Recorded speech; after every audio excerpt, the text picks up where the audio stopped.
guys, welcome back to my channel. Happy Vlogmas. I can't believe I'm finally making a video in the apartment. Finally. Today's video is basically going to be a story time. So if I'm being honest, I didn't know if I was going to talk about this, but this is basically going to be the truth of those videos that you guys saw in day one. The reason why I decided that I am going to talk about it is because I'm showing you guys the process, and the process isn't just looking through apartments, boom, found an apartment. That's kind of how I made it seem, because I just showed a hunting video and now we're finally moving. But these videos were from months ago. Like I said in the intro of that video, that was like the introduction for you guys that I was moving, right? But unfortunately, we did get scammed in the process. We got scammed out of $1,400, and to be honest, it wasn't the money that hurt me. What hurt me the most was more so the excitement, and you feeling like, oh my god, I'm finally gonna move, and you're looking through furniture, you're wasting hours of your day, kind of what this I want and what that I want, and then you find out it was a scam. Everything was basically via phone, via text, via email. You hear about these stories and you kind of already know what to be aware of, but we were so focused on moving that certain things we didn't see, and certain things were believable because of the time that it happened in. So basically, let me start from the beginning, right? The first three, to be exact, that you guys saw in Vlogmas day one were from the same landlord, real estate agent, whatever, right?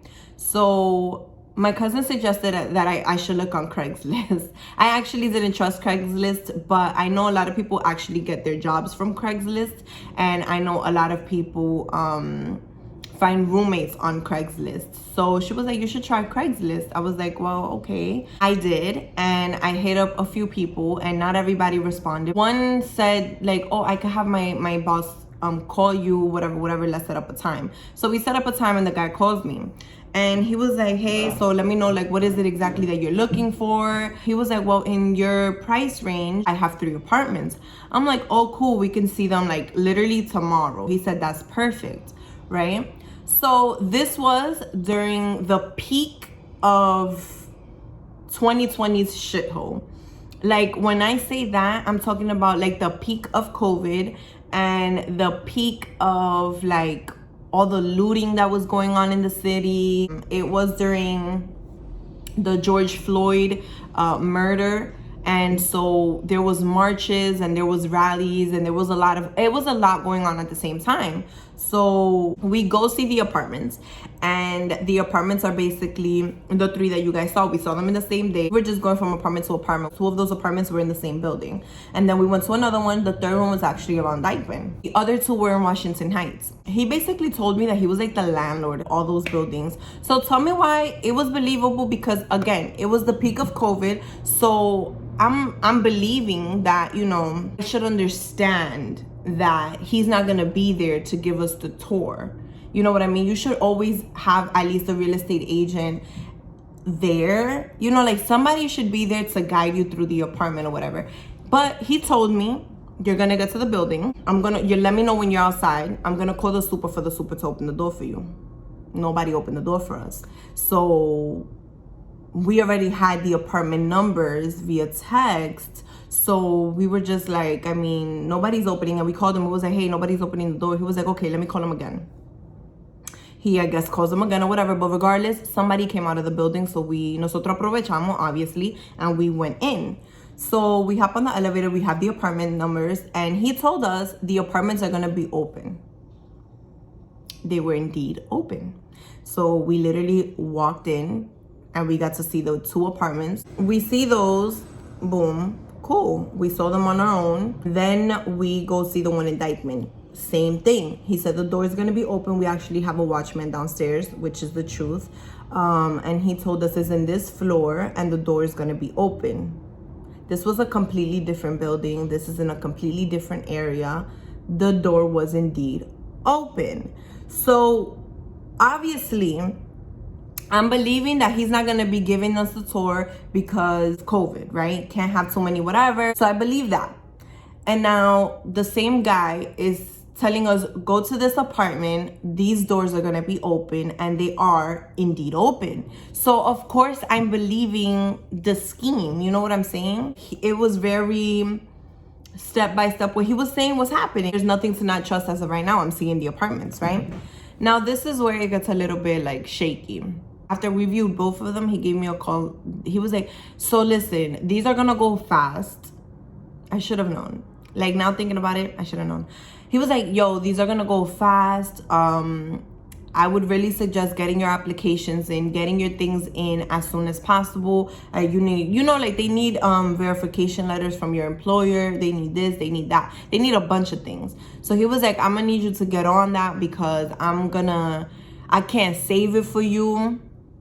This and that and whatever. So if you want one, this and that, make your decision now. Let me know. I could see if I could, you know, put it on hold. You're giving me good vibes, this and that, whatever. He hasn't talked to me about money. You know what I'm saying? So again, not too alarming, you know, but that whole rush. And I mean, at that point, I felt like that was a good thing because I'm like, oh my God, he's understanding like our eagerness to want to move or whatever. So he's on it, you know, he's making the moves. He's, you know, he's helping us, whatever. So I thought that that was a good thing at the time.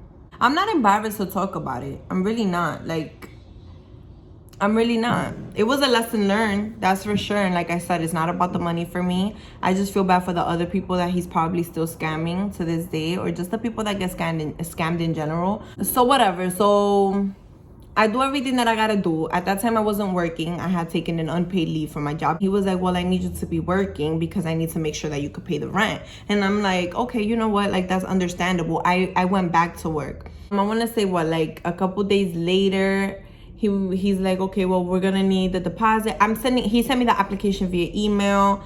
I had gone to Staples, I think, and like printed it out. I did the application, like sent pictures of the application via email because he was like, you can't go nowhere and like fax it to me or scan it to me or whatever. Like, no, I don't have those resources at home, sir. So it's either you take pictures or like, you know. So he was like, all right, that's fine, that'll do. What scared me the most is I did put my social on that application. So he had my social, he had our banking information, everything. The same day we found out that it was a scam, we went, cut those off, you know, like got our new cards, got our new account numbers, got everything. And thankfully he didn't touch any of that. So tell me why, I forgot what holiday it was, but banks were closing early. He wanted me to go to TD Bank and he made me go get a money order at Chase. I went to get the money order. It was the $1,400 and that was just basically our security deposit, so that nobody else could view the apartment, basically. The banking was closed. It was just like, okay, let me see what I could do if now we could do it tomorrow. Like, he wasn't that like pressed on the money, you know what I'm saying? He's like, all right, look, I have one of my supers that are gonna go to you and pick it up. Give him the envelope. He was like, put your name on it, put the full address of where it is that the one that you chose or whatever. I'm like, okay, cool. So the guy pulls up to my block, like a Jeep or something, and he has a TLC license plate. I'm like, okay. The guy doesn't want to close the phone on me. I'm not seeing it as alarming. He was just like, I just want to make sure, you know, you give it to the right person or that, you know, nothing crazy, you know, goes on. I wanted to ask the guy, like, oh, like, how do you like this landlord or whatever? But he stayed on the phone with me the entire time. Like, while I was writing on the envelope and stuff, he was asking me questions like, oh, so what did you study in school? And this and that, como metiéndome vaina, so that I can't talk too much to the person that I'm handing the money to. The guy was Spanish. He was a Dominican guy, for sure. And I remember I gave him the envelope. I guess he was like picking up envelopes, you know, even though he really did want me to put it through a TD bank. Like, he really wanted me to go to the bank because it wasn't cooperating, right? I guess he had this person going around picking up envelopes. So I don't know if that was part of the scheme from the beginning. I don't know. I go and I give him the envelope, a bunch of envelopes. Like, he's putting them, like, you know where you flip your mirror? He's putting them there, I guess, and he flipped it and a bunch of envelopes fell out. I'm like, oh, okay, maybe he just got somebody, you know, like, I didn't think anything of it, and it was just me. You know what I'm saying? Like, it was just me. I'm on this phone with this guy. I'm so happy, like, I'm finally gonna be moving. I just have to hand this guy the money. I already did the application process. I'm going back to work next week. I'm doing everything that I gotta do. So I'm just like trying to, you know, and we're starting to slowly pack up and pack up and pack up. So whatever, I'm excited. And I remember I was talking to my sister. You know, anytime that you're moving, it crosses your mind, like whether this is gonna be a scam or not. I'm talking to my sister, and my sister's super excited for me too. But my sister's like, yo, bro, you imagine this is a scam or some shit like that? I'm like, nah, I don't think so, whatever. And because it was in the back of my mind, and because somebody finally has said it out loud to me, instead of being on cloud nine with me, I started thinking, and I started Googling things, and I was just like, oh shit. Like at that moment when she said it, even though I was thinking it, once she said it, my heart dropped, because I'm like, we got scammed. I know it, we got scammed. So the very next day, I'm like, babe, we have to go back to that building, the building that we're supposedly gonna move to. We need to speak to a super. We couldn't find a super. When we were there, we didn't have like access to a super. We didn't, you know, whatever. So we went, and there were a lot of people outside. So we're like, hey, do you guys know this? Do y'all live here? They're like, yeah. Oh, do y'all know the super? Do y'all know his number? Can y'all tell him to come down or whatever? And they call the super. The super comes down, and we're like, hey, so we just wanted to make sure like everything was good or whatever. We just applied for this apartment, esto que lo otro, like whatever. He was like, which apartment? We told him the apartment number. He was like, somebody already lives there. I'm like, what the fuck you mean somebody already lives there? We just saw it like a couple days ago. It was empty. There was, you know. He was like, no, yeah, I'm pretty sure for that apartment we just gave the keys to the new tenants. They already there. I'm like, what the fuck do you mean? Like, I'm shook, right? And my husband is just like, wow. My husband wasn't even like mad either. My husband was just like, this is so fucked up. Like, he's probably doing this to so many people. I'm telling you, it was not about the money for us. It was $1,400. Money, you get that back. It's the time that I feel like I wasted looking for furniture, all the time that I wasted doing this, doing that, packing. It was a lot. So again, I feel like we fell in the scam because of the time frame that it happened in. The fact that it was the peak of COVID, you couldn't be near people. But the fact that he knew that they were open, the fact that he knew the addresses or whatever, we think it's either somebody who actually works for the real estate company, or someone who works in the landlord's office. So someone who knows, someone who has connects. So we told him the price that we were supposed to pay, and he was like, what? No. This is like it's a 1.5 bedroom. Therefore, in this area, that goes for like 1,900 or 2,000. And I was just like, that was not. No. Just to wrap up the story, at this point the guy didn't know that we knew it was a scam. He didn't know that we went back to the building. So we did everything that we had to do with our accounts and cut that off. And then, because this is like, honestly, New York NYPD, the detectives, there's certain things that they don't prioritize, and that's just the truth, and that's the unfortunate truth. It is technically grand larceny because or that's what they told us, because the amount that we were scammed for exceeded, I think it was $1,000. So I don't even know how long. I think it was 2 days straight just for the police to come to our house. At that point, because again of COVID, the peak of COVID, they weren't letting anybody inside of the precinct to make a report or anything like that. You had to call them, and I think it's still like that. You have to call them from your house, and they'll send somebody to your house. I was so over it.